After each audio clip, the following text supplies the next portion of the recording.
Gugatan Tanah Ulayat, Damang Paku Karau Sidang Lapangan. Patra TV, Majelis Sidang Adat Kademangan Paku Karau melakukan sidang lapangan atas sengketa tanah adat ulayat yang melibatkan perusahaan tambang batubara PT Bartim Coalindo. Ketua Majelis Sidang Adat Kademangan Paku Karau Wartamin, didampingi Damang Paku Karau Eben Tube dan anggota Majelis Sidang Adat Kademangan Adil Hartono. Seusai sidang lapangan tanggal 27 Maret tahun 2026, mereka menegaskan bahwa sidang lapangan tersebut sebagai tindak lanjut dari sidang pertama tanggal 17 Maret tahun 2026 yang digelar di Balai Keramat Berohong, Ampah Kota, Kecamatan Dusun Tengah, Kabupaten Barito Timur Provinsi Kalimantan Tengah. Menurut Wartamin pada media patraindonesia.com dan Patra TV, bahwa tujuan sidang lapangan tersebut untuk mengetahui secara pasti objek yang disengketakan oleh para pihak. Sidang lapangan ini untuk mencocokkan fakta dan data yaitu menyangkut kebenaran lahan, dan batas-batas atau titik-titik yang disengketakan oleh pihak penggugat dan tergugat. Dengan tujuan untuk memastikan batas-batas lahan, agar tidak terjadi tumpang tindih. Dan dalam sidang lapangan ini, para pihak sudah menunjuk titik-titik serta pembatas yang disepakati bersama. Sidang lapangan ini turut disaksikan oleh manajemen PT Bartim Coalindo, kedua belah pihak yang bersengketa, pihak kepolisian, wartawan, dan warga sekitar areal tersebut. Hasil sidang pertama dan kedua ini nanti akan dirangkum dan digunakan untuk merumuskan putusan dalam sidang pleno sidang adat Kademangan Palu Karau. Putusan itulah yang nanti akan menjadi amar putusan sidang adat yang memiliki kekuatan hukum mengikat. Mungkin ada yang disampaikan Bapak terkait dengan kegiatan Kademangan hari ini?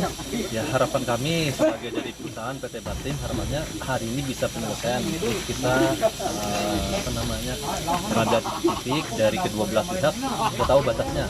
Nah, dari ini nanti kita akan ambil penyelesaian ke hasilnya dari Kademangan. Keputusan itulah yang kita harapkan untuk tidak ada lagi yang namanya tumpang tindih. Terus nextnya nanti perusahaan ada salah bayar. Harapan kami seperti itu sih, Pak.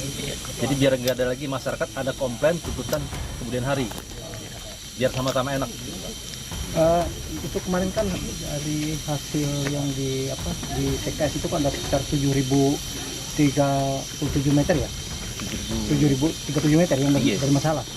Itu Ruas jalan. saja yang bermasalah atau yang ada lain bermasalah? Ruas jalan. Masalah ini sebenarnya ada, Pak, sampai ke Subang PS. Oh. Jadi ini kita klarifikasikan dulu masalah ulayat. Ulayat ini sampai mana disamakan dengan ulayat Tata Buko ini sampai mana, ini kan itu udah data nih, Pak. Nah, ini yang kita mau klarifikasi bahwa ini loh benar punya mereka. Jadi yang tumpang tindih yang kemarin kita bisa gugurkan gitu, Pak. Kalau memang benar punya mereka ini, Pak ya, Pak Satal, Pak ya. Iya. Izin Pak, ini kemarin kan sudah dibebas oleh perusahaan lagi. Hari ini sudah dibebaskan. Kalau ini sebenarnya masih ini, Pak. Kalau manajemen dulu ini sudah ada omongan, ada DP gitu, Pak, variasi. Cuman ini mau kita klarifikasi lagi, Pak. Oh iya. Kalau memang ini belum dibayarkan, perusahaan akan siap bayar, Pak.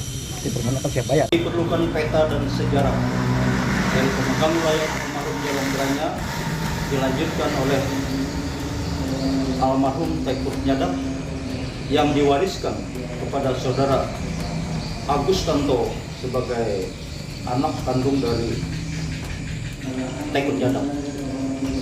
Kemudian yang kedua, untuk mendapatkan keterangan tata batas yang lebih jelas, maka kita harus melaksanakan sidang lapangan yang dilaksanakan pada tanggal 27 Maret 2026.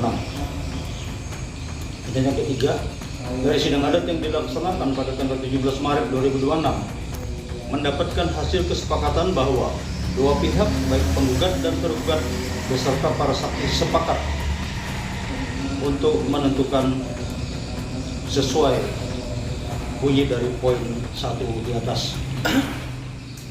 Dan yang keempat, dalam melaksanakan sidang adat lapangan telah memenuhi berbagai unsur yang hadir, baik dari pihak Kademangan serta lain, pihak keamanan atau kepolisian, pihak manajemen perusahaan PT Bakti Wolindo, pihak ahli waris pembangunan wilayah, pihak pemerintah desa Muara Awang, pihak media, pihak ahli waris Bukit Pulau, dari Resin, Hakam, dan Satal Kupolo.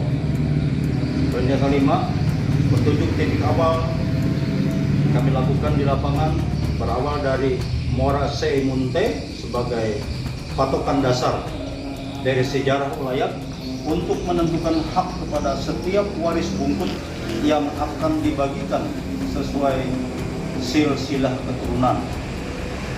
Maka pada poin 6, ketentuan hukum adat di wilayah Kedembangan Pakukarau dipandang dari sisi silsilah keturunan adalah saudara, anak kandung laki-laki, saudara kandung laki-laki tertua, hak waris berdasarkan kesepakatan keluarga tertuang dalam bentuk surat pernyataan yang sah secara hukum adat dan hukum positif. Memperhatikan dari hal tersebut, maka penggugat 1 dan penggugat 2 serta para saksi dalam sidang adat yang dilaksanakan Kedembangan Pakukarau di Lau Solai pada tanggal 17 Maret 2026 dan sidang lapangan pada tanggal 27 Maret 2026 sehingga mendapatkan hasil sesuai dengan keterangan pemegang wilayah awal sebagai ahli waris, yaitu saudara Agus Tanto. Apa sehingga menimbulkan suatu amar putusan pada Bang? Jadi memang Mardianto dan Kosnedi melaporkan dari Barito Timur. yang beberapa kali dibawa ke Kesbangpol